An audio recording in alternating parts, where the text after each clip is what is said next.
সুপ্রিয় দর্শক, আসসালামু আলাইকুম। আপনাদের সবাইকে স্বাগত জানাচ্ছি এখনকার আলোচনায়। আপনাদের সঙ্গে আছি আমি সিরাজুল ইসলাম। দর্শক, আজকে বাংলাদেশ চীন সম্পর্ক নিয়ে আলোচনা করব। একই সাথে আলোচনা করব বাংলাদেশ চীন থেকে যে 10CE এই যুদ্ধ বিমান কেনার আলোচনা করছে। বাংলাদেশের প্রধানমন্ত্রী তারেক রহমান চীন সফরে রয়েছেন, সেখানে তিস্তা প্রকল্প নিয়ে আলোচনা হবে। বাণিজ্য ঘাটতি, বাংলাদেশের বিনিয়োগ, এরকম অনেক গুরুত্বপূর্ণ বিষয় নিয়ে আলোচনা হবে। এর ভিতরে সবচেয়ে আমাদের দর্শকদের কাছে যে বিষয়টি আলোচনায় আসছে বা গুরুত্ব পাচ্ছে সেটা হচ্ছে বাংলাদেশ এবং চীন তিস্তা প্রকল্পে একসাথে কাজ করবে কিনা এবং বাংলাদেশ চীন থেকে যুদ্ধ বিমান কিনবে কিনা। কারণ বাংলাদেশ এই মুহূর্তে নানান রকমের ভূ রাজনৈতিক ও সামরিক দিক দিয়ে বিভিন্নভাবে হুমকির মুখে বলে অনেকে মনে করেন। সে কারণে এই বিষয়টি নিয়ে বিশেষভাবে গুরুত্ব দিয়ে আলোচনা করার চেষ্টা করব। একই সাথে আলোচনা করব পাকিস্তান থেকে JF-17 থান্ডার বিমান কিনা হবে কিনা এবং এই বিষয়ে মোটামুটি যথেষ্ট আদ্যপান্ত আলোচনা করার চেষ্টা করব। আশা করি আপনারা সঙ্গেই থাকবেন এবং ভিডিওটি ভালো লাগলে লাইক, কমেন্ট, শেয়ার করবেন আর চ্যানেলটি সাবস্ক্রাইব করে সাথেই থাকবেন। দর্শক, চলুন মূল আলোচনা চলে যায়। এই মুহূর্তে বাংলাদেশের সাথে চীনের সম্পর্ক নিয়ে অনেক আলোচনা হচ্ছে। কেন? তার প্রধান কারণ হচ্ছে বাংলাদেশের প্রধানমন্ত্রী তারেক রহমান চীন সফরে গেছেন এবং এই সফরটাকে বাংলাদেশের জন্য খুবই গুরুত্বপূর্ণ মনে করা হচ্ছে। বিশেষ করে সীমান্তে যখন ভারতের সাথে বাংলাদেশের পুশিনের ঘটনা নিয়ে বেশ বড় রকমের একটা উত্তেজনা চলছে। এছাড়া ভারতের পশ্চিমবঙ্গের মুখ্যমন্ত্রী শুভেন্দু অধিকারী সহ দেশটির বিভিন্ন থিঙ্ক ট্যাঙ্কের লোকজন যখন বলছেন যে বাংলাদেশের অমুক অমুক অঞ্চল কেটে নেওয়া হবে, বিচ্ছিন্ন করা হবে, ভাগ করা হবে, অমুক এলাকা দখল করা হবে, বাংলাদেশের ভেতরে বিভিন্ন রকমের বিশৃঙ্খলা সৃষ্টি করা হবে, এই সমস্ত নানান রকমের হুমকি যখন দিচ্ছেন তখন এই সফরটা সংগঠিত হচ্ছে। এবং যেহেতু চীনের সাথে ভারতের আঞ্চলিক এবং আন্তর্জাতিক পর্যায়ে প্রতিযোগিতা আছে, দ্বন্দ্ব আছে এবং সামরিক, রাজনৈতিক, অর্থনৈতিক সব রকমের টানাপোড়েন আছে, সেই কারণে এই বিষয়টা এই মুহূর্তে খুব বেশি আলোচনা আসছে। একই সাথে তিস্তা চুক্তিও কিন্তু খুব গুরুত্বপূর্ণ। তিস্তা চুক্তি গুরুত্বপূর্ণ এই কারণে তিস্তা নদীর উপর বাদ দিয়ে ভারত আমাদের এপাশের নদীকে একেবারেই মেরে ফেলেছে, যার কারণে শুষ্ক মৌসুমে একেবারে মরুভূমি, আর যখন বর্ষা মৌসুম আসে এই যে এখন তিস্তা প্রকল্প সমস্ত সব কপাট খুলে দিচ্ছে এবং আমাদের এপাশে বন্যায় ডুবে যাবে। তো এই যে যখন আমাদের পানি দরকার তখন আটকে রাখে, আর যখন পানির দরকার না তখন ছেড়ে দিয়ে ডুবিয়ে মারে। এই যে এই রকমের বিভিন্ন রকমের সংকট আছে, এই সংকটগুলো আসলে এই তিস্তা প্রকল্পের সাথে অনেক কিছু জড়িত। বাংলাদেশের প্রধানমন্ত্রী তারেক রহমান যখন চীন সফরে গেছেন তখন এই বিষয়টা নিয়ে কতদূর কি হবে, আমরা চুক্তি করব কিনা, চীন আমাদেরকে ব্যাপারে সাহায্য করবে কিনা, চীন এখানে অংশগ্রহণ করবে কিনা, আমাদেরকে কারিগরি সহায়তার পাশাপাশি আর্থিক সহায়তা দিয়ে সাহায্য করবে কিনা, পাশে থাকবে কিনা, এই সমস্ত নানান রকমের আলোচনা চলছে। সমস্ত সব কিছু ছাপিয়ে সবচেয়ে বড় প্রশ্ন দেখা দিয়েছে যে বাংলাদেশকে চীন থেকে নতুন করে মোটামুটি আধুনিক 4.5 জেনারেশন, যেটা অর্থাৎ প্রজন্ম 4.5, 5th জেনারেশন বলে, এটা 4.5 জেনারেশন। এই জেনারেশনের J-10CE এই বিমান, যুদ্ধ বিমান, মাল্টি রোল ফাইটার আমরা কিনবো কিনা, এটা নিয়ে কোনো চুক্তি হবে কিনা, এটা নিয়ে আলোচনা হবে কিনা, ইত্যাদি ইত্যাদি। এবং এই বিমানের ব্যাপারে এত বেশি আগ্রহ মানুষের এই কারণে গত বছরের মে মাসে ভারত এবং পাকিস্তানের ভেতরে 6 দিনের একটা সংক্ষিপ্ত যুদ্ধ হয়েছিল। সেই যুদ্ধের সময় পাকিস্তান একেবারে সহজেই চীনের কাছ থেকে পাওয়া এই J-10CE এই বিমানটা ব্যবহার করে ভারতের রাফাল বিমান, অত্যাধুনিক বিমান রাফাল বিমান, এই বিমানকে পরাজিত করেছিল এবং ভারত মারাত্মক রকমের কোণঠাসা হয়ে পড়েছিল। ভারতের অনেকগুলো বিমান ভূপাতিত করেছিল পাকিস্তানের বিমান বাহিনী বা পাকিস্তানের পাইলটরা বা এই J-10C বিমান ব্যবহার করে।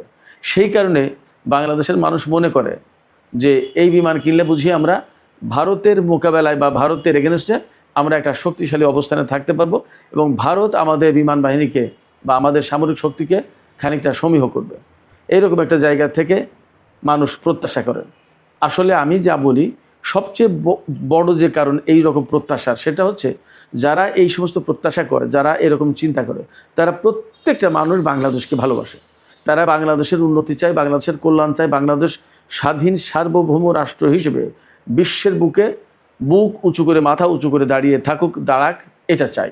যার কারণে তারা চায় ভারত কেন, যে কোনো দেশের মোকাবেলায় বা যে কোনো দেশের সামরিক সক্ষমতার সামনে যেন আমরা একেবারে দুর্বল, খুব নরম অবস্থানে বা খুব খারাপ অবস্থায় না থাকি, এই প্রত্যাশাগুলোই মানুষের।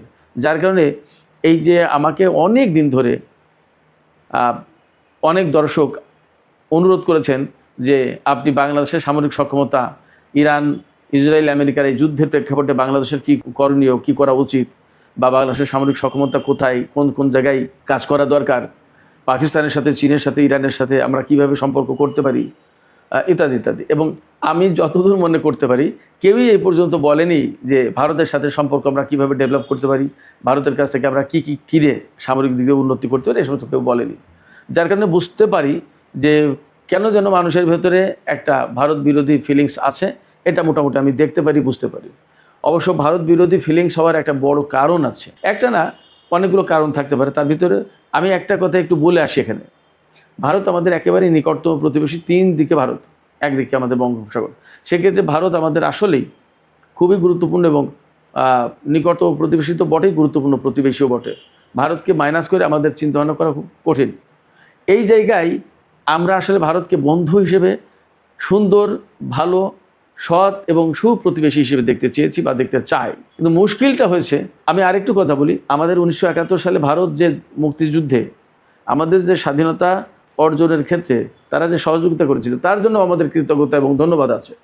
কিন্তু এই স্বাধীনতার পরেই তারা যে কাজগুলো করেছে, সেই কাজগুলো কিন্তু আমাদের দেশের স্বার্থে, আমাদের ভৌগোলিক সীমানার স্বার্থে, আমাদের স্বাধীনতা সার্বভৌমত্বের স্বার্থে, আমাদের জনগণের স্বার্থে খুব একটা বেশি যায়নি।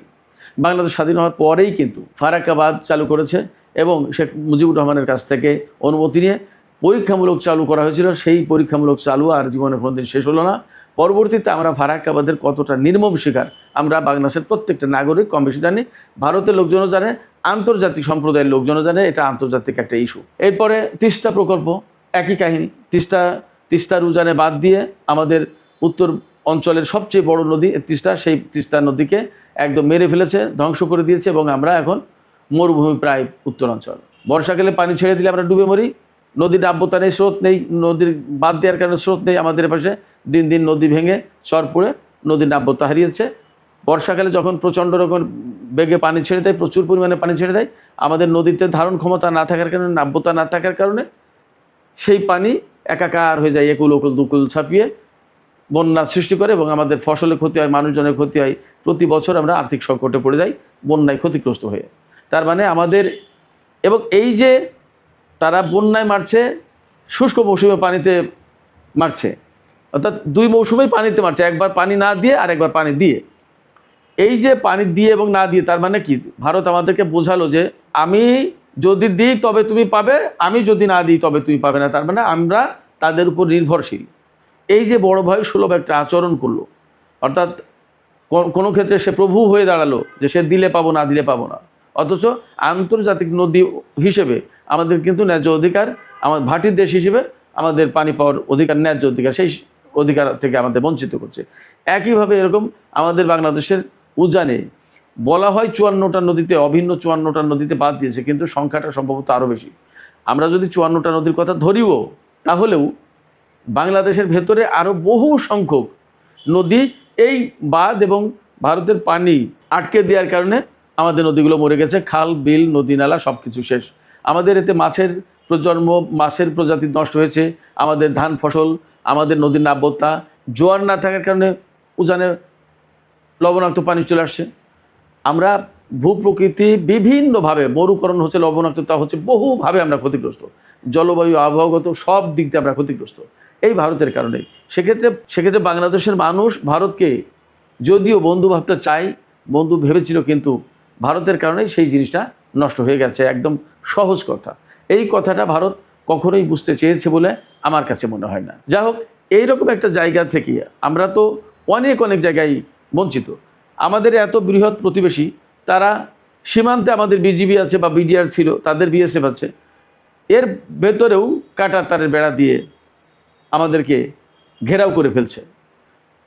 সীমান্তে যে সমস্ত চোরাচালান হয়, সেই চোরাচালানে ফেন্সিডিল, মাদক, এ সমস্তগুলো আসার জন্য ভারত ব্যবস্থা করে দেয়। অথচ গরু বা আদার আনতে গেলে কিন্তু আমাদের লোকজনকে হত্যা করে। আমি যদিও চোরাচালান বা অবৈধ কোনো রকমের লেনদেনের আমি পক্ষে কথা বলছি না, কিন্তু গরু চোরাচালান করে আনতে গেলে মানুষ হত্যা করে, অথচ ফেন্সিডিল থেকে শুরু করে বিভিন্ন রকম মাদক চোরাচালান করে যখন আনা হয়, তখন কিন্তু কোনো মানুষকে গুলি করে হত্যা করে না। এই যে প্রবলেমটা, এই প্রবলেমটা আমাদের বাংলাদেশের বেশিরভাগ মানুষ জানে যার কারণে বাংলাদেশের বেশিরভাগ মানুষের কাছে মনে ভারত বিরোধী একটা ফিলিংস তৈরি হয়েছে এবং এটা এখন জাতীয় পর্যায়ে প্রথিত হয়েছে। এই জায়গা থেকে পাকিস্তানের সাথে সম্পর্ক চাই, চীনের সাথে সম্পর্ক চাই। কেন? শত্রুর শত্রু আমাদের বন্ধু, এরকম একটা থিওরি দাঁড় করায়। ভারতের শত্রু চীন, ভারতের শত্রু পাকিস্তান, অতএব তাদের শত্রু আমাদের বন্ধু হবে, এই একটা ধারণা মোটামুটিভাবে গ্রহণ করে ফেলেছে। যাই হোক, আমি মূল আলোচনা আসি এবার সেই যুদ্ধ বিমান নিয়ে। যুদ্ধ বিমানের যে আলোচনাটা করতে চাই সেটি হচ্ছে, হ্যাঁ, বাংলাদেশ চীনের কাছ থেকে যে-10C এই যুদ্ধ বিমান কিনতে চাই, এ ব্যাপারে অনেকটা আলোচনায় গিয়েছে। বিশেষ করে অন্তর্বর্তী সরকারের আমলে এই বিষয়গুলো নিয়ে অনেকটা কাজ হয়েছিল। বর্তমান যে সরকার, বিএনপির নেতৃত্বাধীন সরকার বা বিএনপির সরকার, এই সময়েও এই আলোচনা এগিয়ে যাচ্ছে। এই আলোচনা বাতিল করা হয়নি, বরং চুক্তিটা কীভাবে টেকনিক্যালি সুন্দরভাবে করা যায় সেইটা নিয়েই আলোচনা হচ্ছে। বর্তমানে যে সফর চলছে প্রধানমন্ত্রীর, এই সফরে এটা খুবই গুরুত্বপূর্ণ এজেন্ডা এবং এই বিষয়ে আলাপ আলোচনা তো হবেই। চুক্তি যদি নাও হয় তাহলে চুক্তির খুব কাছাকাছি চলে যাবে, এরকম একটা ব্যাপার। সেক্ষেত্রে বাংলাদেশ 20টা থেকে 24টা যে-10C বিমান কেনার চিন্তা করছে, এরকম তথ্য। এই বিমান যদি আমরা কিনতে পারি তাহলে নিশ্চয়ই আমাদের বাংলাদেশে এই পর্যন্ত বাংলাদেশের হাতে যে সমস্ত যুদ্ধ বিমান আছে তার ভিতরে সবচেয়ে সক্ষম ক্ষমতা সম্পন্ন বিমান হবে এই যে-10C বিমান। এটা 4.5 জেনারেশনের, অর্থাৎ চতুর্থ প্রজন্মের যে বিমান তার চেয়ে উপরে, পঞ্চম প্রজন্মের চেয়ে নিচেই। এটা অনেক ভালো বিমান। এই বিমানগুলো প্রতিটি বিমানের দাম পড়বে প্রায় 730 কোটি টাকা করে, শুধু একটি বিমানের দাম। পূর্ণাঙ্গ প্যাকেজ যদি নেওয়া হয় তার ভিতরে প্রশিক্ষণ থাকে, পাইলটদের প্রশিক্ষণ, স্পেয়ার পার্টসের দাম থাকে, এরপরে আরও বিভিন্ন রকমের প্রশিক্ষণ, নানা রকমের সার্ভিস, আদার ইস্যু থাকে এখানে। সেগুলো সব কিছু মিলিয়ে যদি 20টি যে-10C এই বিমান কেনা হয় তাহলে তার দাম পড়বে প্রায় 15,000 কোটি টাকা। তো এই বিমান কেনা মানেই বাংলাদেশের বিমান বাহিনী একেবারে দারুণভাবে শক্তিশালী হয়ে উঠবে এবং আধুনিক হয়ে যাবে। এর পাশাপাশি যদি পাকিস্তান থেকে আপনার JF-17 থান্ডার এই বিমান কেনে তাহলে আরও আধুনিকায়নে আরও খানিকটা এগিয়ে গেল। কারণ যে-10C কিন্তু উন্নত বিমান, JF-17 যেটা পাকিস্তানের কাছ থেকে কেনা হবে তার চেয়ে কিন্তু যে-10C বিমানটা আরও বেশি শক্তিশালী এবং উন্নত, দামও বেশি, দামও প্রায় ডাবল। পাকিস্তানের একটা বিমান প্রায় 365 কোটি টাকা মতো পড়বে, আর সেখানে যে-10C পড়বে 730 কোটি টাকা, প্রায় ডাবল।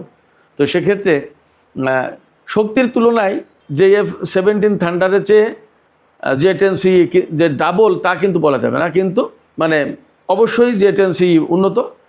এই দুই বিমান থাকলে যা দাঁড়াচ্ছে, যে JF-17 এটাও কিন্তু চীনা প্রযুক্তির, পাকিস্তানে অ্যাসেম্বল করা, পাকিস্তানে তৈরি, চীন এবং পাকিস্তান মিলে করেছে এটা। আর যে-10C এটা কমপ্লিটলি চীনের। তার মানে এই দুই ধরনের বিমান যদি বাংলাদেশে আসে তাহলে দুটো জায়গায় চীনের প্রযুক্তি, চীনা ছোঁয়া কিন্তু আছে। তো সেই জায়গা থেকে এই দুই রকমের বিমান যদি গোটা 50 বাংলাদেশের হাতে আসে তাহলে বেশ খানিকটা শক্তিশালী হয় বাংলাদেশের বিমান বাহিনী। বাংলাদেশের বিমান বাহিনীর হাতে এবং তো যতদূর জানা যায় প্রায় 79-80টি যুদ্ধ বিমান আছে। তার ভিতরে আমাদের এখন পর্যন্ত যে বিমান আমাদের হাতে আছে যুদ্ধ বিমান, তার ভিতরে সবচেয়ে ভালো বিমান হচ্ছে MiG-29। এই MiG-29-এর পরে যে বিমান সেটা হচ্ছে যে F-7BG। তো এই F-7 সিরিজের যে বিমানগুলো, এই বিমানের মডেল কিন্তু তৈরি হয়েছে 1960-65 সালের দিকে। সেই বিমান আমরা কিনেছি 2011 সালে চুক্তি হয়েছে, 2013 সালে কিনেছি চীনের কাছ থেকে বেশ কিছু বিমান। তো MiG-29 পরেই এই যে F-7 সিরিজের বিমান আমাদের হাতে আছে।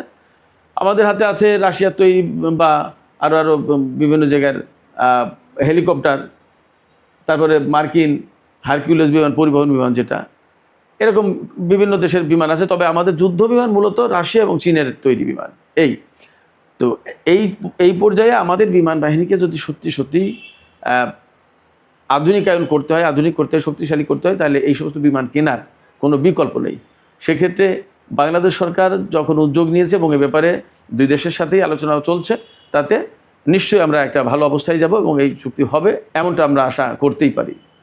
এখানে কয়েকজন দর্শক প্রশ্ন করেছেন, সেই প্রশ্নগুলোর একটু জবাব দিই। প্রথম একজন প্রশ্ন করেছেন যে আমরা এই ধরনের বিমান কিনতে গেলে ভারতের আপত্তি কেন, বা আপত্তি থাকা উচিত কিনা, বা আপত্তি করবে কেন।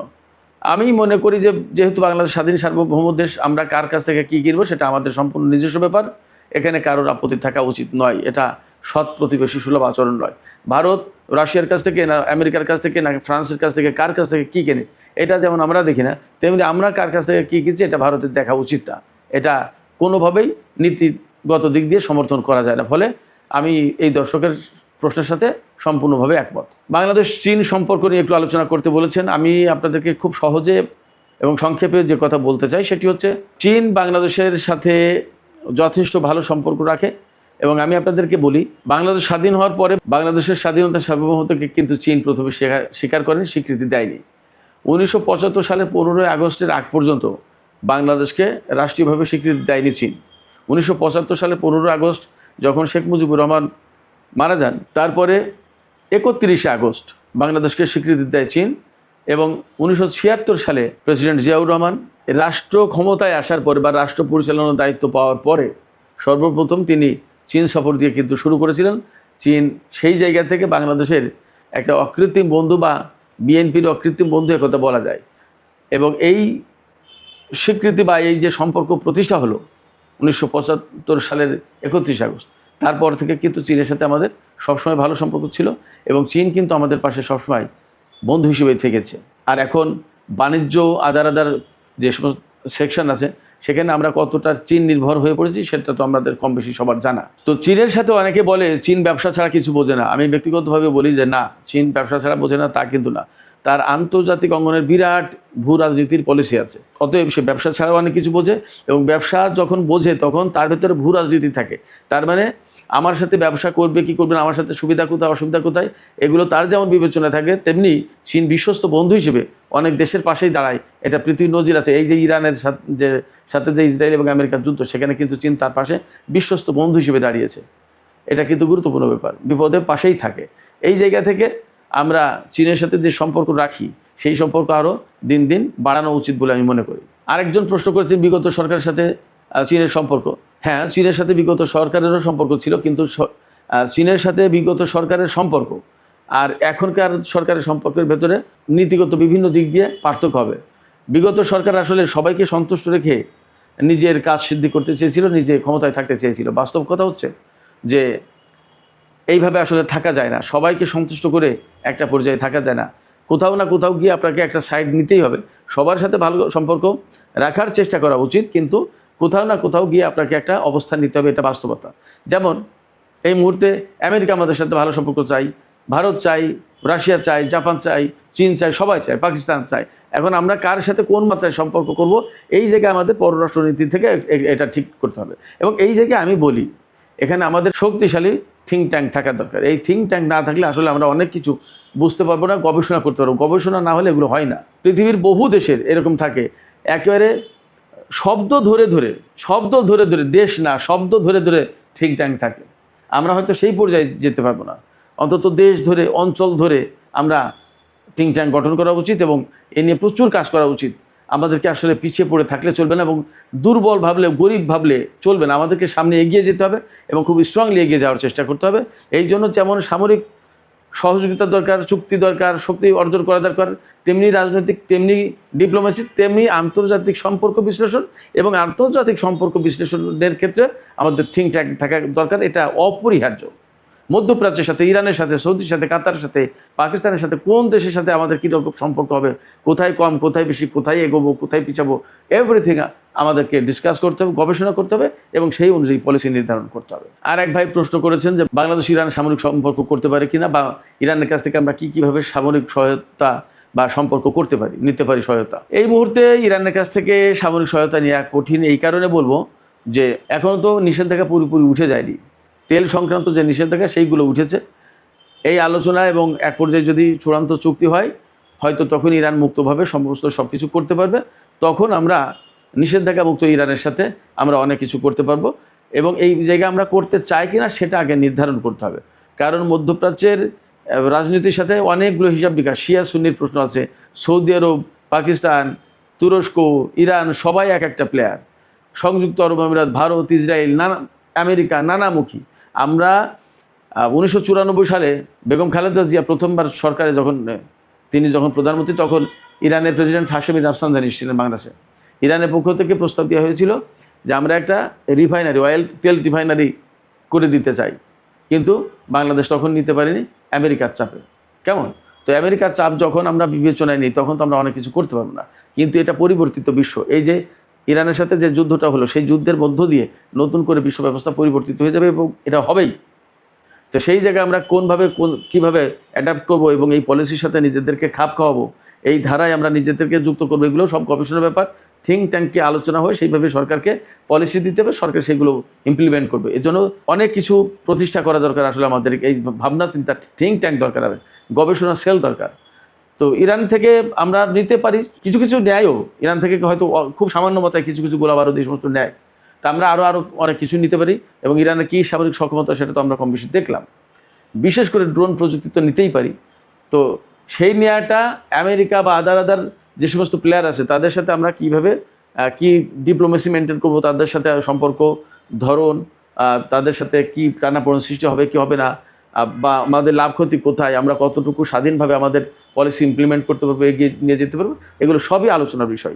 এগুলো ভাবনা চিন্তা করেই সামনে আগানো উচিত। তো সুপ্রিয় দর্শক, আসলে এটা নিয়ে দীর্ঘ বিস্তারিত এবং অনেকগুলো সিরিজ আলোচনা করা দরকার, তাহলে হয়তো শেষ করা যাবে। এই সমস্ত এত অল্প সময়ে সব কথা বলা সম্ভব হলো না। তো আমি এখনকার আলোচনা এখানে শেষ করতে চাইছি। যদি পারি প্রয়োজনে কাল পরশু যে করে একদিন হয়তো আমি একটা লাইভে আরও দীর্ঘ আলোচনা করব আপনাদের সাথে। আশা করি আপনারা সে পর্যন্ত ভালো থাকবেন। আর যাবার আগে আমি আপনাদেরকে একটা প্রশ্ন করতে চাই, আপনাদের মতামত কি জানতে চাই, যে আসলে চীনের সাথে বাংলাদেশের সম্পর্ক কোন মাত্রায় যাওয়া উচিত। আপনাদের মতামত কমেন্টে জানাতে পারেন এবং আশা করি আপনাদের এই মতামত সরকারের কাছেও পৌঁছাবে। তো সুপ্রিয় দর্শক, এখনকার আলোচনা আমি এখানে শেষ করতে চাইছি। যাবার আগে এইটুকু বলি, যদি ভিডিও ভালো লাগে, আলোচনা ভালো লাগে, তাহলে লাইক কমেন্ট শেয়ার করবেন এবং চ্যানেলটি সাবস্ক্রাইব করে সাথেই থাকবেন। দর্শক, এতক্ষণ সঙ্গে থাকার জন্য আপনাদের সবাইকে ধন্যবাদ। আবারও বলি, টক উইথ সিরাজের সাথেই থাকুন, বিশ্ব রাজনীতির খুঁটিনাটি বিশ্লেষণ বোঝার চেষ্টা করুন। সবাইকে অনেক অনেক ধন্যবাদ। আল্লাহ হাফেজ।